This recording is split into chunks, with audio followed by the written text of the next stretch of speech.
There is one question the geologists in Michigan's Upper Peninsula still can't answer. Deep beneath the forests of Isle Royale and the ridgelines of the Keweenaw Peninsula, miners working in the 1840s kept hitting something that shouldn't have existed. Not raw rock, not natural copper veins.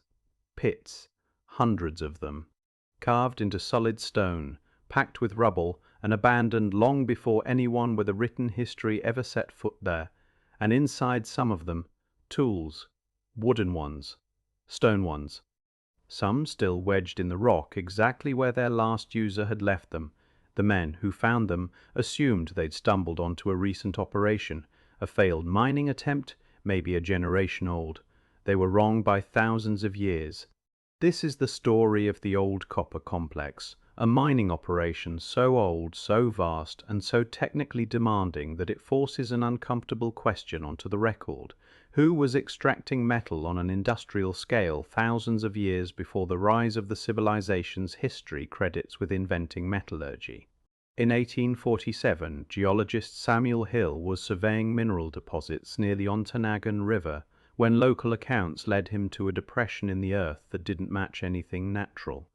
Trees rooted in centuries of accumulated soil grew directly out of what was clearly a man-made pit. When excavation crews returned to investigate, they found a network of similar depressions running for miles along the ridge, ancient excavation trenches, collapsed shafts, and waste rock piles that had been deliberately placed, not naturally deposited. One pit near the Menong mine on Isle Royale produced something that stopped the survey teams cold. A 6-ton mass of pure copper, partially worked, still resting on log cribbing built to lift it out of the ground. The cribbing, timber supports laid in a deliberate lattice, had been placed there by someone who understood leverage, weight distribution, and extraction mechanics. The wood hadn't survived by accident. It had survived because the pit had been backfilled and sealed, protected from oxygen and decay for an almost unthinkable span of time. What they found wasn't a single mine, it was thousands. Across the Keweenaw Peninsula, Isle Royale, and the surrounding Lake Superior Basin, archaeologists eventually catalogued over 5,000 ancient pit excavations. Some shafts descended more than 60 feet into bedrock. Stone hammers, some weighing over 30 pounds, were recovered by the cartload, many still bearing the wear patterns of repeated, controlled striking. The technique itself was sophisticated. Workers built fires against the copper-bearing rock face, then doused the heated stone with water. The thermal shock fractured the rock, loosening the copper without melting or contaminating it. This is called fire setting, and it required not just knowledge of heat and stone, but coordinated labor.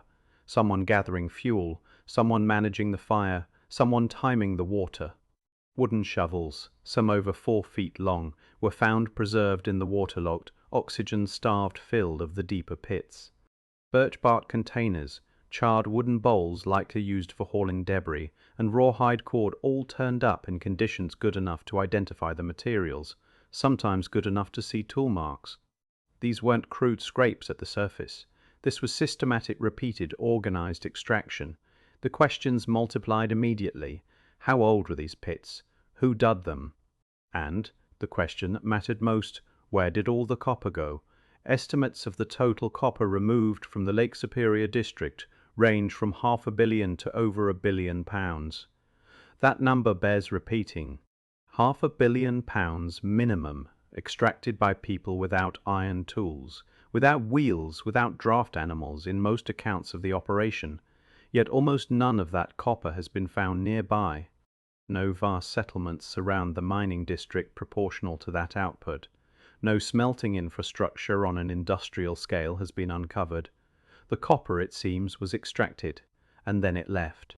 That single fact turned a regional curiosity into one of North American archaeology's most persistent unresolved problems. Radiocarbon dating became the tool that would either confirm or destroy the wilder theories swirling around the site. Wood fragments recovered from the fill of mining pits, cribbing timber, tool handles, charcoal from fire setting, were submitted for testing starting in the mid-20th century and continuing through more rigorous university-led studies in subsequent decades. The results were consistent and startling. Dates clustered heavily in a range stretching from roughly 6,500 years ago to around 3,000 years ago, with the most intensive period of activity appearing to fall between 4,000 and 3,000 years before present. Some isolated samples pushed even earlier. This placed the most active phase of old copper complex mining solidly within what archaeologists call the Archaic period in North America, thousands of years before the Hopewell or later Mississippian cultures, and roughly contemporary with, or even predating, the early use of copper and bronze tools in parts of the Old World. Researchers used additional techniques to cross-check the carbon dates: stratigraphic analysis of the backfill layers, examination of pollen trapped in sediment to establish relative chronology, and comparison of tool wear patterns against known experimental archaeology of stone hammer use. The dates held.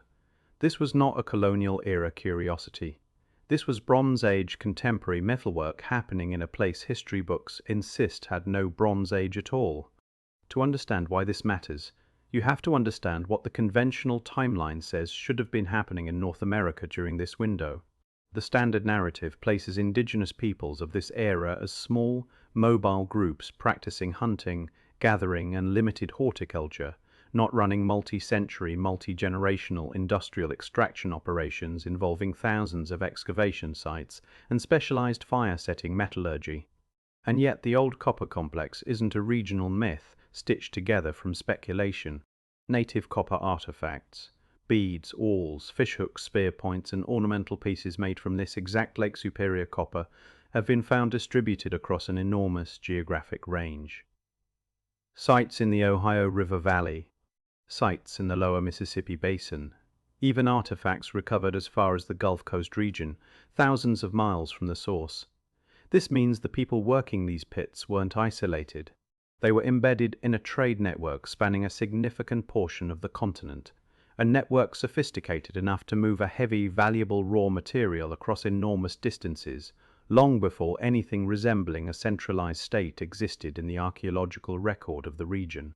The more researchers dug, literally, the larger the operation appeared. Aerial surveys and later LiDAR mapping revealed that many of the visible surface pits were just the tip of a much larger network. Some pit clusters connected underground via wort galleries. Waste rock piles, when measured systematically, suggested individual mining locations had been worked not for a single season, but across multiple generations, possibly centuries, with later workers reopening and extending shafts dug by people long dead. The volume of stone hammers alone is staggering. Some 19th century accounts describe entire wagon loads of stone mauls being hauled away from single pit clusters, evidence not of one small mining party but of a labor force large enough and organized enough to require constant replacement of broken tools. If the volume estimates are even roughly accurate, 500 million pounds of copper at minimum, this was not a side activity, this was an economy, sustained, multi-generational, and feeding a trade network most people have never heard of. Here is where the story gets genuinely strange. If this copper was moving across the continent in such enormous quantities, where is the surplus? Why don't we find massive copper hoards, smelting centers, or urban settlements commensurate with an extraction operation of this scale? Some researchers have pointed to a deeply controversial possibility that significant amounts of Lake Superior copper may have been moving not just across North America, but potentially overseas through prehistoric transatlantic or transpacific trade contact, a claim mainstream archaeology treats with extreme skepticism, citing the absence of conclusive shipwreck evidence, port infrastructure, or unambiguous artifact crossover. What is not controversial, however, is the mismatch itself. The volume mined dramatically outpaces the volume found in regional archaeological deposits. Something happened to that copper, and the honest answer from the field is that nobody has fully reconciled the math. Adding to the strangeness, isotopic analysis, a technique that examines the unique chemical fingerprint of copper from different ore sources, has confirmed that artifacts found in mound burials and ceremonial caches across the eastern half of the continent trace directly back to this specific Lake Superior source. The copper undeniably traveled. The full accounting of where all of it ended up remains unfinished. The leading academic explanation is that this was entirely the work of indigenous peoples of the Archaic and later periods, using fire setting and stone tool technology refined over countless generations, trading the copper hand to hand and group to group across the continent in a long-distance exchange network, rather than through any single organized state or Gommadized state or empire. This explanation accounts for a great deal. It matches the tool technology found at the sites, entirely consistent with Stone Age methods. It matches the radiocarbon dates. It matches the distribution pattern of artifacts, which mirrors known trade routes used for other materials like obsidian and marine shell. Researchers supporting this model argue that the missing copper problem may be overstated, that much of the metal was likely repeatedly recycled, reworked, reheated, and reshaped over centuries, meaning the same raw material could have circulated through dozens of artifacts before final deposition, making total volume estimates inherently difficult to reconcile with surviving finds. This is a coherent, evidence-supported position. It does not require lost civilizations or transoceanic contact. It requires only sustained ingenuity, organization, and time. Three things archaic peoples clearly possessed. But even the most conservative version of this story leaves real gaps. It does not fully explain the apparent multi-century intensity of extraction at certain sites, labor commitment on a scale that implies organizational structures more complex than small mobile bands. It does not fully account for the volume discrepancy, even allowing for recycling. And it does not explain why a culture capable of this scale of resource extraction and continental trade left behind so little in the way of permanent settlement architecture near the mining district itself. Why mined for centuries, in some of the harshest conditions on the continent, surrounded by brutal Lake Superior winters, without building anything resembling a permanent population center nearby? The most honest scholarly answer is that we don't fully know. The operation may have been seasonal, with specialized groups traveling to the peninsula during workable months and returning south. It may have been organized through systems of authority and labor coordination that left no architectural footprint because they didn't need one. Or our estimates of total extracted volume, drawn largely from 19th century mining company surveys, not always rigorous by modern standards, may simply be wrong. Every explanation raises a new question. Step back from the individual mystery of the missing copper, and a larger one comes into focus. The old copper complex demonstrates that organized, large-scale metal extraction involving thermal engineering, structural timber bracing, specialized tool production, and continental trade logistics was happening in North America thousands of years before European contact, in a period most popular history completely ignores. This isn't a fringe claim. It is published, peer-reviewed, radiocarbon-confirmed archaeology, and yet it rarely appears in the broader cultural narrative about the ancient world, which tends to fixate on the Near East, Egypt, and the Mediterranean as the cradle of early metallurgy. Lake Superior's copper miners were extracting and circulating metal on a scale that, in raw tonnage, rivals operations associated with Bronze Age societies abroad, without bronze, without writing, and largely without the institutional structures historians typically associate with that level of organized industry. That fact alone should reshape how the era is taught. It rarely does, and this returns us to where the story began, to the tools still sitting in the ground. A wooden shovel submerged in cold, oxygen-poor mud for thousands of years doesn't survive by chance. It survives because the pit that held it was deliberately closed. Someone packed that shaft with rubble and walked away, perhaps intending to return, perhaps not, perhaps as part of a ritual closing of a worked-out vein. Whatever the reason, the tool was left in place, untouched, waiting.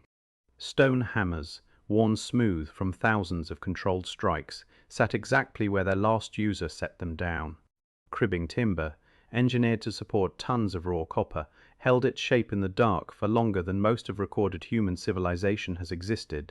The 6-ton copper mass at my Nong mine, resting on its log supports, represents a moment frozen mid-task, an extraction interrupted, for reasons no one can reconstruct, and never finished.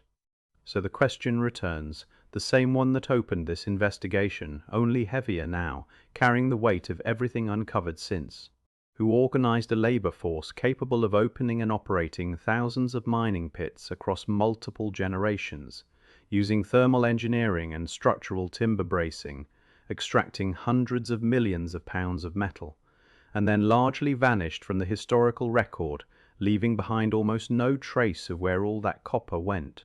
Mainstream archaeology offers a reasonable answer: ingenious, mobile, well-organized indigenous communities trading copper across an enormous exchange network over thousands of years, recycling the metal so thoroughly that the original volume becomes difficult to trace. It is likely correct in its broad strokes, but likely correct in broad strokes is not the same as fully explained. The scale to trace ratio remains genuinely unresolved. The settlement gap remains genuinely unresolved.